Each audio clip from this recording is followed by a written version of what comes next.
Well 12th class students, next topic हमारा है consumer protection.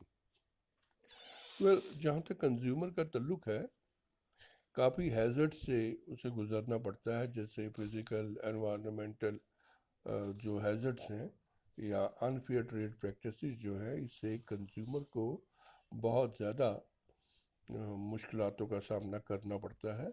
क्योंकि जब भी वो कोई प्रोडक्ट ख़रीदने जाता है तो उसको सही क्वालिटी का प्रोडक्ट या क्या नाम है अच्छी रेट पे प्रोडक्ट नहीं मिलता है जो रिजनेबल रेट हो, तो उसके लिए इम्पॉर्टेंट हो जाता है कि हम कंज्यूमर प्रोटेक्शन के कुछ कानून बनाएं। क्योंकि कंज्यूमर्स अनऑर्गेनाइज्ड हैं, कोई कहीं पे है कोई कहीं पे है। हिंदुस्तान में लोग अनपढ़ भी हैं, इतना पता भी नहीं है। नकली प्रोडक्ट्स से उन्हें बचाया जाए। जो एडवर्टाइजिंग में दावे किए जाते हैं वो पूरे होते नहीं हैं, कंज्यूमर को एक्सप्लॉइट किया जाता है। तो इन सब से कंज्यूमर को बचाने के लिए कंज्यूमर प्रोटेक्शन या कंज्यूमर प्रोटेक्शन एक्ट का होना ज़रूरी है। अब कंज्यूमर कौन है? तो यू नो दैट कंज्यूमर जो यूज़ करता है प्रोडक्ट्स को या सर्विसेज को। अब 1986 में कंज्यूमर प्रोटेक्शन एक्ट जो है वो बना, और 1993 में इसे अमेंड भी किया गया और 2002 में भी किया गया। इस एक्ट के तहत अब तो J&K भी इसमें आता है। सारा इंडिया जो है वो कवर करता है ये एक्ट, और कंज्यूमर के राइट्स को सेव करता है।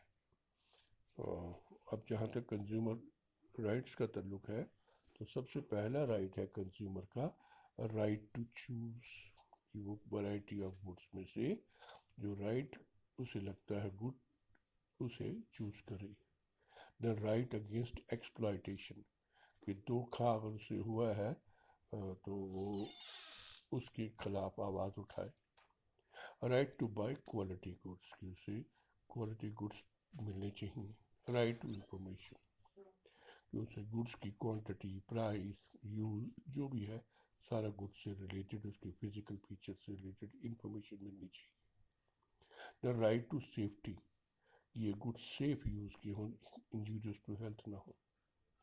देन रिड्रेसल ऑफ ग्रीवियंसेस, अगर कोई शिकायत है वो उसकी पूरी हो या उस पर ध्यान दिया जाए। Then right to after sale services, ये इंपॉर्टेंट है कि सेल के बाद सर्विसेज कंज्यूमर को मिले, ये कंज्यूमर के राइट्स। अब रिस्पॉन्सिबिलिटी क्या है कंज्यूमर की? पहले उसे अपने राइट का इस्तेमाल करे, वो सोच कर बाइंग करे, क्वालिटी देखे देखे कि अगर उसका जो शिकायत है ग्रीवियंस से वो पूरा हुआ या नहीं हुआ। कैश बीमो ले, बिल ले, और एडवर्टाइजिंग को ठीक ढंग से देखे। अब बात रही वेज एंड मीन्स की, कि कंज्यूमर प्रोटेक्शन के कौन से तरीके हैं। पहला है सेल्फ रेगुलेशन बाय बिजनेस, कि जो बिजनेस है उसे खुद फेयर एंड जस्ट बिजनेस करना पड़ेगा। बिजनेस को अवॉइड करना पड़ेगा कोई धोखाधड़ी या कोई ऐसा जो मैल प्रैक्टिस बिजनेस करती है, उससे रिलेटेड कोई भी कमियां जो है वो पूरी करनी पड़ेगी। दूसरा इसमें आ जाता है कंज्यूमर सेल्फ हेल्प, कि कंज्यूमर खुद देखे, अपने राइट्स का इस्तेमाल करे, चॉइस करे, और कोई भी उसे प्रॉब्लम हो तो वो सामने से बोले। थर्ड आ जाता है फिर लीगल प्रोटेक्शन कानून। उसके लिए डिफरेंट एक्ट्स बनाए गए हैं, जैसे कॉन्ट्रैक्ट एक्ट 82 में बनाया गया, सेल ऑफ गुड्स एक्ट 1930 का है, एसेंशियल कमोडिटीज़ एक्ट है, prevention of food adulteration act है, standard of weights and measures act है। तो इन एक्ट्स के तहत कंज्यूमर जो है, अगर उसका राइट जो है प्रोटेक्ट नहीं होता, वो कानूनी कार्रवाई कर सकता है।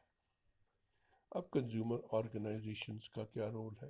देखिए, NGOs हैं, नॉन गवर्नमेंट ऑफिस ऑर्गेनाइजेशंस हैं, یا کنزیومر آرگنائزیشنز ہیں، ان کا رول ہے سب سے پہلے کنزیومر کو ایجوکیٹ کرنا پروڈکٹ کے بارے میں، دوسرا اسے کنزیومر کو بتانا کہ بھئی آپ کے یہ رائٹس ہیں، اور اگر آپ انہیں ایکسرسائز کرو گے تو آپ کی کو کوئی پرابلم نہیں ہوگی۔ کوئی بھی کنزیومر نے اگر کمپلینٹ کی ہے، اس کا ساتھ دینا، اسے قانونی ہیلپ دینا، ایڈوائز کرنا کہ آپ what to purchase and how to purchase, product testing کرنی، جیسے کوکا کولا، پیپسی ڈرنکس کی پچھلے دنوں میں ٹیسٹنگ کروائی گئی NGOز نے، پتہ چلا کہ ان میں جو ہے کچھ ایسے قسم کا کیمیکل ہے جو صحت کے لیے اچھا نہیں ہے، تو یہ NGOز کا یا کنزیومر آرگنائزیشن کا کام ہے۔